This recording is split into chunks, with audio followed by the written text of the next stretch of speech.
Good morning, Leanne. A pair of vacant and abandoned apartment buildings, once on the city of South Bend's demolition list, are about to have their first tenants in decades. Take a look behind me. A Chicago real estate investment company pumped more than $300,000 into renovations of these two apartments on Portage Avenue. Magmile Properties went about $40,000 over budget, but renovations are finally done, and the tenants move in this month.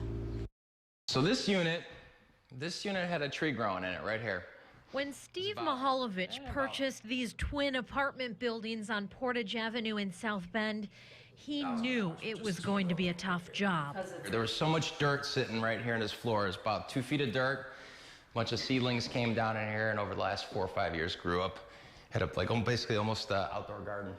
There were the obvious issues, like holes in the roofs and all the electric and plumbing needed to be replaced.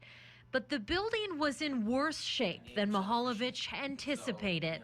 When we bought this property, it's one of those things when you open up the walls, it can be like Christmas. You know, grandma gives you a gift. It can either be an Xbox or it can be a fruitcake. This was kind of a fruitcake and a brick all wrapped up into a present we opened up. After spending nearly $350,000 on renovations, the worst is behind him now. Every one of the units has an in-unit washer and dryer.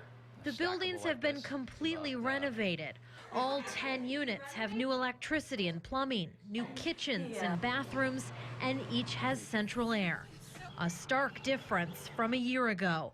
Magmile Properties bought the apartments in 2012, and last April the city gave the company an ultimatum: fix them up or they'll be torn down. For 20 years that I've been here, it's been nothing but a problem. South Bend Common Council President Tim Scott lives nearby and says initially he and other neighbors were skeptical of Magmile. I'm one of those guys that you got to show me the end results, and your actions speak louder than your words, and that's really what we wanted to see. Up until that point, we heard a lot of words, a lot of speeches, but no action. Now you're seeing the action, and we absolutely love the results.